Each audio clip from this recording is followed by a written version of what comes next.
Welcome to Latte's High Mountain Cooking, and today we have a real treat for you, old time favorite called ginger beer.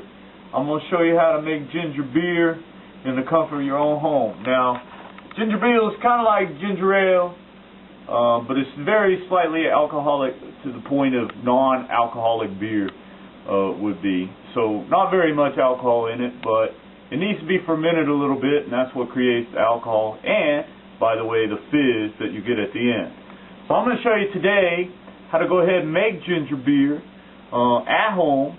And there's several methods to do it. There's one that where you make a culture of the yeast and the sugars, and you add to it over 7 days. We're not going to do all that. We're going to show you the short version to make it today, so that you can make it in 1 day at your house. First thing we need is about 4 quarts of boiling water. What we're going to do, we're going to end up making about 4 liters of this ginger beer, so you need 4 quarts of boiling water. And to that, we're going to add 4 ounces of fresh ground ginger root, along with the peels of about 3 or 4 limes. And we're just going to go ahead and add that straight into the boiling water. There you go. To that also, we're going to add nearly a cup of fresh squeezed lime juice.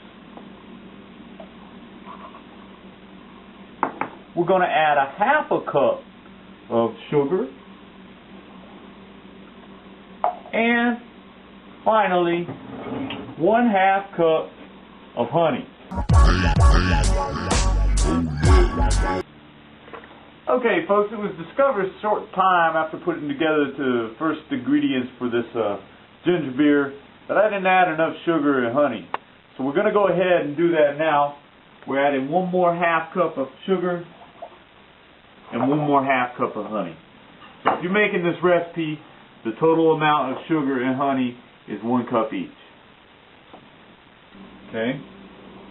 Now we're going to let this just sit for a couple hours until it reaches room temperature, and then we'll be right back with you to show you the next step in making your homemade ginger beer. I smoke for headaches. I smoke for my back pain. I smoke to write. I smoke for fun. I smoke to unwind. I smoke, and I voted for Obama. I smoke and voted for McCain.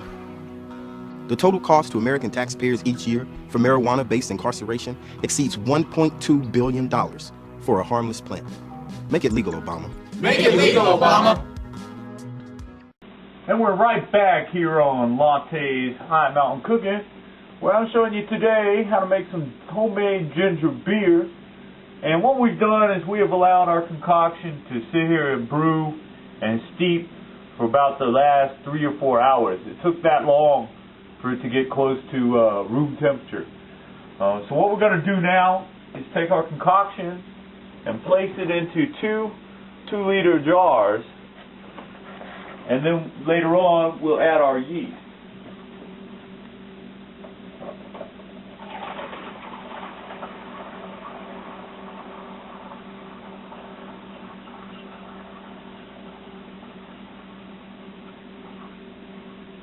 You're going to fill them almost full, but not quite.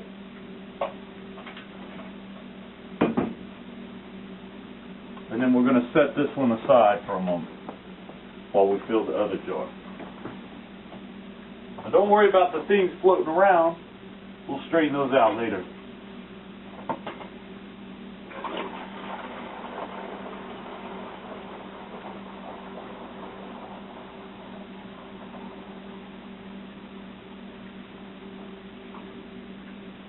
We have a little bit left over, but we'll reserve that off to the side in case we don't have enough liquid in these jugs. Okay, now what we're going to do is we're going to go ahead and put our yeast into some room temperature water. 1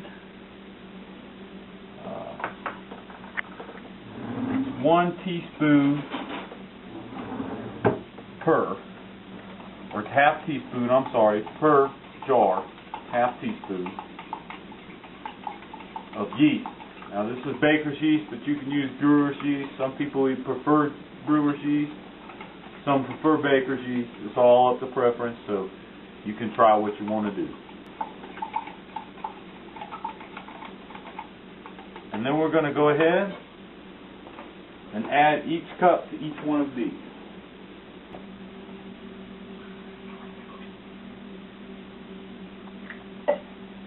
And once the yeast is added, you want to seal this very tightly. It's in a 2-liter jar, 2-liter soda bottle, because this is going to carbonate. You notice how the side is dented in, so that way when this starts to expand and carbonate, we'll know it's done by the tension that's in the bottle. And we're just going to let that sit for 24 to 36 hours, and then we'll be right back on Latte's High Mountain Cooking to show you the final result tomorrow. Hey, so here's our ginger ale. It's been sitting in the bottles for about 20 hours at room temperature. And we're going to go ahead and put them into the refrigerator to chill. And as you can tell, these bottles are now pressurized and hard from the reaction that's taking place with the yeast in our ginger beer. So we're going to go ahead and put those in the refrigerator and chill them for a few hours, and that will stop the reaction of the yeast, and then we'll strain and pour them to be served.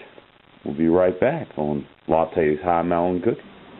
Okay, now we've let our ginger beer sit in the freezer for a few hours after letting it sit out all night, and it's thoroughly chilled. Now what we need to do is strain it so we can get all the little floaties and remaining yeast globs out of there. So we'll go ahead and strain it through a coffee filter into another 2-liter. Oh, we got to be real careful. See, it's under pressure. It's carbonated. So I have to open it slow.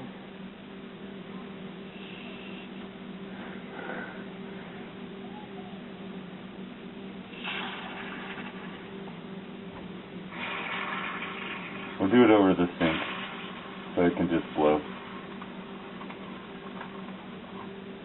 There it is, folks. There's a ginger ale fountain, if you will. So we're switched over to a strainer to pour in our ginger beer. It's very carbonated. Only slightly alcoholic. Very carbonated. You can see all the foam that's being created.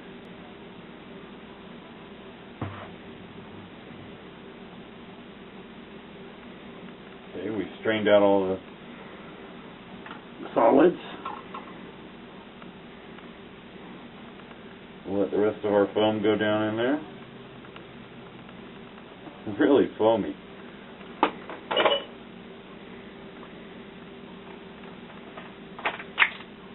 We're going to cap it off.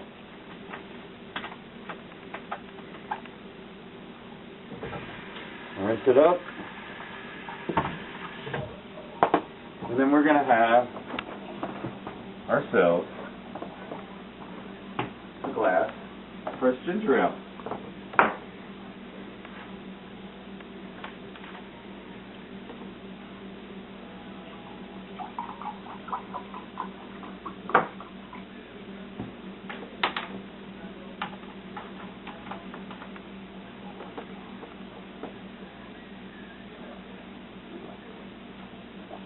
That's how you make ginger beer, folks.